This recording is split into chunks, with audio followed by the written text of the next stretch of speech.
Buenos días para todos. Hoy vamos a tener la última clase de bioenergética. Ya vimos los tres sistemas energéticos. Vimos la vía de resíntesis de la fosfocreatina o el ATP-PC. Ya vimos el sistema glucolítico o anaeróbico láctico y vimos también el sistema aeróbico. Ahora lo que vamos a ver es el balance energético total de cada uno de estos sistemas. ¿Sí? ¿Cuánto ATP me puede generar cada una de estas vías? Entonces, la primera vía que vimos, que era la anaeróbica aláctica, que es la que tenemos acá, el sustrato vimos que era la fosfocreatina, y veíamos que por cada molécula de fosfocreatina teníamos un ATP. ¿Sí? Recuerden que era una única reacción, la fosfocreatina se rompía y esa reacción se acoplaba a la de la resíntesis del ATP, entonces por cada una que se rompía me generaba una molécula de ATP. Después teníamos en el anaeróbico láctico o el sistema glucolítico que dependía de dónde provenía el sustrato, si venía de la glucosa o si venía del glucógeno. Recuerden que el glucógeno era el almacén, digamos, la glucosa se almacena en forma de glucógeno y para almacenarse esta glucosa se tenía que fosforilar. Por lo tanto, en la primera fase de la glucólisis, que era de inversión de ATP, la primera fosforilación no se tenía que hacer porque si provenía de glucógeno ya estaba fosforilada, por lo tanto, en vez de darme 2 moléculas de ATP, me daba 3 moléculas de ATP. Si seguimos por la vía aeróbica, vamos a tener también esa diferencia de uno dependiendo si viene de la glucosa y del glucógeno. Y acá vemos que en el número de ATP tenemos el 38 y el 39 tachados. ¿Sí? En la bibliografía, en el libro, ustedes van a encontrar estos dos números. Recientes investigaciones científicas han demostrado que eh, la vía aeróbica no me da 38 y 39, sino que me da un poquito menos. ¿Sí? Esto, la variación, digamos, que se da en la cadena de transportes de electrones por cada uno de los NAD que vimos, los transportadores de electrones y de hidrógenos, y los FAD, por cada una de ellas que ingresaba a la cadena de transporte de electrones, da un poquito menos de ATP. Por lo tanto, en el balance energético total, en la vía aeróbica, si proviene de la glucosa, me va a dar 32 ATP, y si viene de la vía aeróbica del glucógeno, me va a dar 33. Esta diferencia, recuerden que es lo mismo que sucede en la anaeróbica láctica. Y por otra parte tenemos los lípidos. ¿Sí? La vía aeróbica a través de un lípido, como puede ser el ácido palmítico, vemos la diferencia en número de ATP. En este caso nos da 130. ¿Sí? El ácido palmítico tiene una cadena de 16 carbonos. Por lo tanto, de esos 16 carbonos va a dar varias vueltas a la beta oxidación y me va a generar más acetilcoenzima A para entrar al ciclo de Krebs y voy a tener más FAD y NAD en la cadena de transporte de electrones. Por lo tanto, en el balance energético total nos da un mayor número de ATP por cada uno del ácido, en este caso el ácido palmítico. Antes de continuar, vamos a ver lo que es el concepto del consumo máximo de oxígeno. Este concepto lo pueden ver como consumo máximo de oxígeno o también lo pueden ver como potencia aeróbica máxima. ¿Sí? El consumo máximo de oxígeno o VO2 máximo, que lo tienen acá. En esta fórmula tenemos dos factores, un factor central y un factor periférico. En este caso, el gasto cardíaco es un factor central. Deben recordar de FAF que gasto cardíaco es la frecuencia cardíaca por el volumen sistólico. O sea, sería cuántas veces se contrae el corazón y cuánta sangre se eyecta en esas contracciones, en esas sístoles, ¿sí? En un minuto, por la diferencia arteria-venosa de oxígeno que es a nivel periférico. Como bien dice el nombre, es la diferencia entre el contenido de oxígeno que tiene la sangre que va por las arterias menos la cantidad de oxígeno que va por las venas. ¿Sí? Recuerden el camino de la sangre, digamos, sale del ventrículo izquierdo, va hacia las arterias, después a las arteriolas, después a los capilares. En los capilares es donde se da la difusión de gases, en este caso puede ser el músculo que está tomando oxígeno, y después vuelve a las vénulas y después a las venas para retornar al corazón. ¿Sí? Entonces, esta diferencia sería la cantidad de oxígeno que sale del ventrículo izquierdo y la cantidad de oxígeno que tenemos después a nivel venoso. Este concepto lo vamos a profundizar más cuando veamos el aparato cardiovascular, pero simplemente para que comprendan el concepto antes de seguir. Entonces, el consumo máximo de oxígeno sería la cantidad de oxígeno que el cuerpo va a poder absorber y que va a poder transportar. ¿Sí? La cantidad de sangre que sale del corazón y la cantidad de sangre que pueden captar los tejidos. ¿Sí? En este caso, el músculo.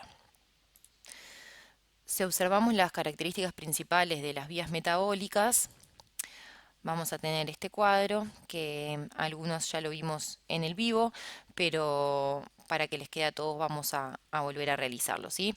Entonces, vamos a tener las características de cada uno y la vía metabólica, las tres que vimos. Entonces, vamos a tener el sustrato, digamos el combustible de la vía, los niveles de potencia que tiene, los niveles de capacidad. Luego vamos a tener el tiempo de latencia, sería el tiempo necesario para que esta vía nos pueda brindar ATP de la mejor manera, digamos que trabaje de la mejor forma. Después vamos a tener lo que es el limitante de la potencia, o sea, lo que me limita que esta vía me dé más ATP en un determinado tiempo. Después vamos a tener el limitante de la capacidad, que me limita en esta vía, que me pueda dar más ATP. Y luego el producto final. Entonces, si vamos a los sustratos, la vía anaeróbica láctica, vimos que la fosfocreatina era el sustrato principal. En la vía anaeróbica láctica teníamos la glucosa y las reservas de glucógeno. Y en la vía aeróbica teníamos los carbohidratos, las grasas y las proteínas. Es el único sistema que puede utilizar carbohidratos, grasas y proteínas.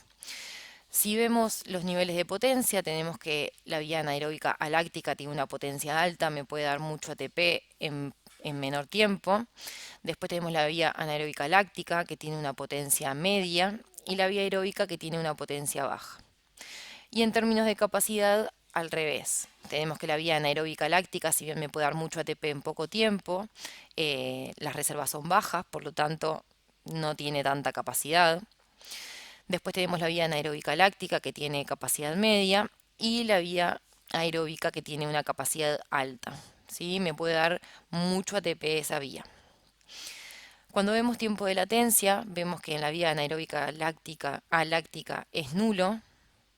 Digamos, la reacción que rompo la fosfocreatina se acopla a la resíntesis de ATP, es mínimo el tiempo de latencia, es un sistema que apenas empezamos a hacer el ejercicio se activa y no tiene un tiempo de latencia.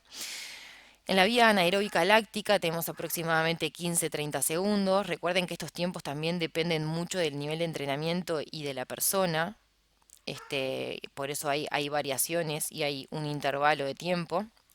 Y en la vía aeróbica tenemos de 1 a 4 minutos, siendo 1 minuto de tiempo de latencia para la vía aeróbica para alguien muy entrenado a nivel aeróbico.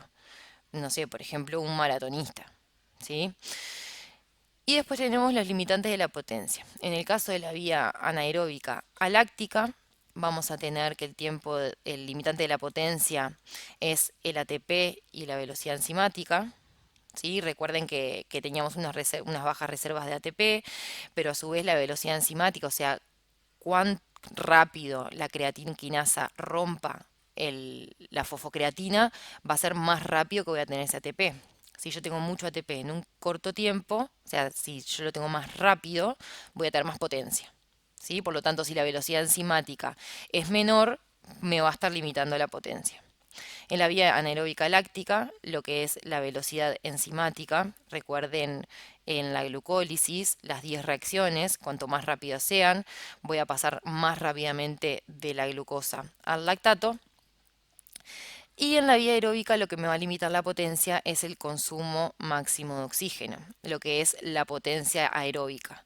Cuanto más oxígeno pueda transportar y consumir el músculo, más ATP voy a poder generar por la vía aeróbica más rápidamente. Cuando hablamos del limitante de la capacidad es el agotamiento de la fosfocreatina. Recuerden que la capacidad total, digamos, la cantidad de ATP total que puede generar la vía, en este caso era relación 1 a 1, por lo tanto cada molécula de ATP que se generaba era por una molécula de fosfocreatina. Por lo tanto, si yo tengo poca fosfocreatina voy a poder generar poco ATP, si yo tengo mucha reserva de fosfocreatina voy a poder generar mucho ATP. En el caso de la vía anaeróbica láctica vamos a tener la acidez. Recuerden que la glucólisis generaba, y bueno, en la oxidación iban perdiendo electrones, iban perdiendo hidrógenos, y llegaba un momento que la capacidad, digamos, de los NAD y del piruvato para tomar esos hidrogeniones es limitada. Por lo tanto, cuando se aumenta la acidez, las enzimas no pueden cumplir su función correctamente. Por lo tanto, se va a disminuir la glucólisis, ¿sí? Se van a inhibir estas enzimas y se va a poder generar menor cantidad de ATP por esta vía. Y el limitante, disculpen, de la capacidad va a ser según la intensidad, también porque va a depender del sustrato que yo esté utilizando. Y si vamos a los productos finales, tenemos que en la vía anaeróbica aláctica, el producto final es la creatina. Cuando rompemos la fosfocreatina y se cede, a partir de esta reacción exergónica, se cede la energía y se libera un fosfato, vamos a tener la creatina. En la vía anaeróbica láctica vamos a tener el lactato, que es importante que quede claro que si bien en esta tabla acá lo tenemos como producto final, recuerden que no es un producto final, recuerden que es un intermediario metabólico, recuerden que después de generarse se podía volver a metabolizar dentro de la mitocondria o podía ir hacia el hígado, hacer el ciclo de Cori para generar nueva glucosa. Y en el caso de la vía aeróbica, como productos finales teníamos el dióxido de carbono y el agua. ¿Sí? Recuerden el dióxido de carbono que se generaba en el ciclo de Krebs y el agua metabólica que se generaba a partir de los electrones unidos al oxígeno y al hidrógeno. Muy bien, lo que estamos viendo en la gráfica es, digamos, la dinámica del consumo de oxígeno. ¿Sí? El concepto que vamos a ver ahora es lo que se llama déficit y deuda de oxígeno. En inglés lo pueden ver como Exercise Post-Oxygen Consumption. El EPOC no es lo mismo que la enfermedad pulmonar obstructiva crónica, ¿sí? No se confundan con eso. Actualmente ya no se utiliza el término de deuda, así que lo vamos a nombrar como el EPOC. Si vemos acá en este gráfico, vamos a tener acá el consumo de oxígeno en reposo, o sea, en la situación de reposo, hasta que comenzamos con el ejercicio. ¿Sí? Como vemos acá, el consumo de oxígeno empieza a elevarse de forma exponencial durante los primeros minutos. Vemos acá en esta línea roja, va aumentando exponencialmente hasta que llega a una meseta. ¿Sí? Aumenta exponencialmente y llega a una meseta. ¿Sí? Luego se mantiene en esa meseta. Digamos, como dice acá bien, el consumo de oxígeno va a ser constante. ¿Qué sucede? Una vez que finaliza el ejercicio, y lo tenemos acá, vemos que se sigue consumiendo oxígeno. ¿Sí? Esta parte de acá, lo que está marcado en verde, que es el consumo de oxígeno durante la recuperación, es lo que vamos a llamar el EPOC. ¿Sí? Es el consumo de oxígeno post-esfuerzo. Una vez que termina el ejercicio, se va a seguir consumiendo oxígeno, ¿sí? En la fase de recuperación. Entonces, este POC lo vamos a definir como la cantidad de oxígeno que se consume durante la recuperación del ejercicio. Obviamente, esta cantidad de oxígeno excede a la cantidad de oxígeno que nosotros consumiríamos en estado de reposo, que lo podemos ver acá. ¿Sí? Hay un mayor aumento del consumo de oxígeno. Como pueden ver acá, una vez que... Disculpen que se me... Ahí va. Eh, una vez que empieza el ejercicio y empieza a aumentar el consumo de oxígeno en forma exponencial, vemos que se genera un déficit de oxígeno. ¿Sí? Es esta parte que estamos acá en violeta. Este déficit de oxígeno, la energía generada en este lapso de tiempo va a provenir de los sistemas anaeróbicos. En este caso, el consumo de oxígeno que se da posterior al final del ejercicio va a ser para recuperar la fosfocreatina utilizada, ¿sí? En la primera fase anaeróbica.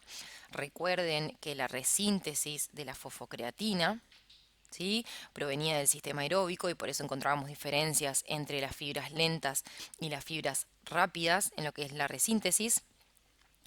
También para proveer energía para la remoción del lactato, para restaurar las reservas de oxígeno de la hemoglobina, también para la regulación de la temperatura. Otro de los conceptos que vamos a ver es lo que hace referencia al umbral del lactato. Como vemos acá en esta gráfica, tenemos concentración de lactato y tenemos la velocidad. Vamos a ver el patrón, o sea, como bien dice en la figura, el patrón de comportamiento que tienen los niveles de lactato en un ejercicio que es progresivo, ¿sí? Va aumentando la velocidad del ejercicio con la intensidad creciente. ¿Sí? Entonces, cuando digamos, empieza el reposo, se mide cuando va a 6 kilómetros por hora, a 7, a 8, a 9 y a 10. ¿Sí? Cuando hablamos del umbral de lactato, vamos a hablar de la intensidad o consumo de oxígeno por encima del cual empiezan los incrementos en la concentración de lactato en sangre. ¿Qué quiere decir esto? Como vemos acá en la gráfica, desde el comienzo hasta la velocidad 10 kilómetros por hora, vemos que la concentración de lactato, si bien va fluctuando un poco, se mantiene bastante constante. ¿Qué quiere decir esto? Que a medida que se va generando el lactato, hay determinados sistemas de remoción.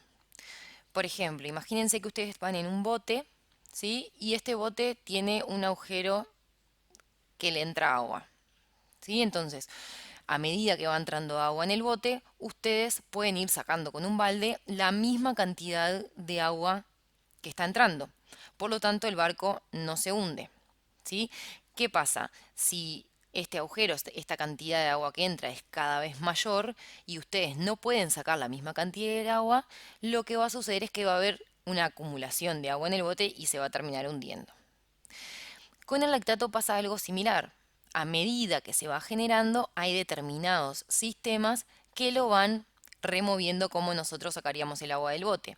Y llega un momento que estos sistemas de remoción no pueden sostener la cantidad de lactato, entonces se dispara. ¿Sí? Entonces el umbral de lactato va a ser esta intensidad, en este caso está marcado con una flechita, con la que empiezan los incrementos en las concentraciones de lactato, como bien se puede ver acá en la gráfica.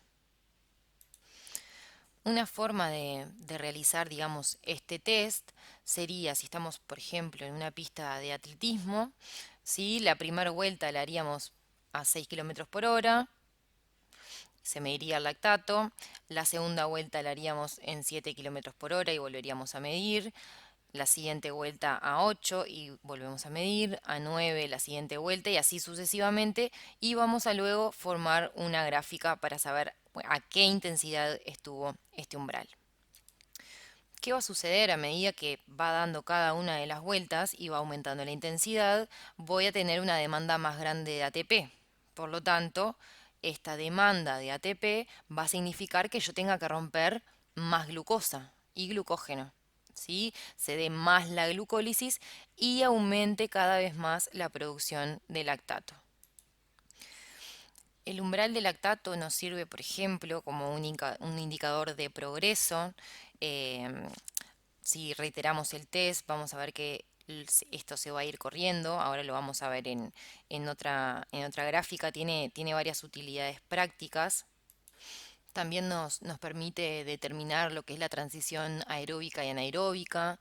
Em, Esto se hace como rutinario en lo que se llaman las pruebas de esfuerzo, que también se hacen los análisis de gases, lo que es el consumo de oxígeno, y lo que permite es también evaluar cuáles son las adaptaciones que tiene un programa de entrenamiento, ¿sí? Nosotros podemos hacer esta prueba al comienzo de un plan de entrenamiento y hacerlo posterior al plan de entrenamiento y ver los avances que se tuvieron a nivel de resistencia aeróbica.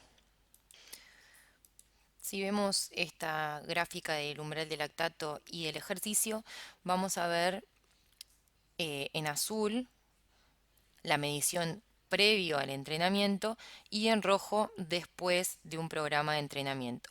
Y como vemos, acá tenemos la concentración de lactato en sangre y acá tenemos la velocidad de la cinta, ¿sí? Donde se hizo el test, y vemos que antes del programa de entrenamiento, el umbral de lactato, la intensidad con la cual empezaban a incrementarse la concentración, estaba ahí aproximadamente en 11 kilómetros por hora.